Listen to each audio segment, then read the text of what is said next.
La forêt brûle, les eaux bouillonnent, c'est ce qu'on peut lire sur ces affiches. Tonneaux, bidons, marmites pour mettre de l'ambiance. Le ministère des Eaux et Forêts et de l'Environnement est tout en rouge de couleur.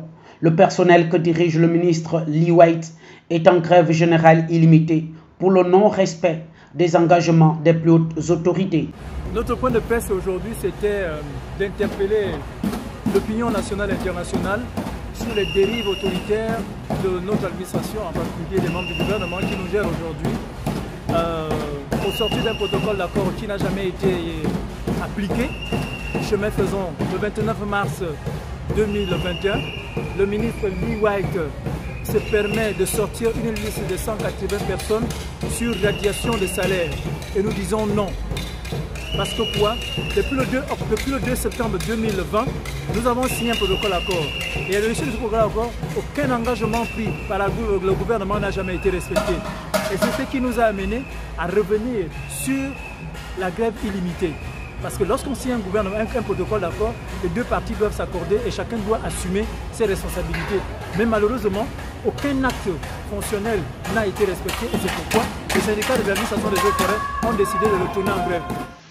Les deux syndicats que compte le ministère, à savoir le syndicat national des professionnels des eaux et forêts et le syndicat national des gestionnaires des ressources naturelles, luttent pour une cause commune, la suspension de salaire du mois d'avril aux agents grévistes. Le ministre Lee White estime que les agents des eaux et forêts n'ont pas le droit de faire grève. Il a cité les dispositions de la loi 1-2005 et de la loi 18-92. Et nous lui disons non. Le Gabon est signataire des conventions internationales du BIT et des conventions internationales de l'OIT. Lorsque vous êtes en situation licite, on ne peut pas vous suspendre le salaire. Mais nous sommes en situation. Quand vous êtes en situation illicite, le problème se fait prévaloir. Ça voudrait dire quoi? Aujourd'hui, c'est l'employeur qui doit honorer à ses engagements. Mais la lecture que nous faisons, c'est qu'ils vont dans l'excès de zèle, dans l'abus d'autorité.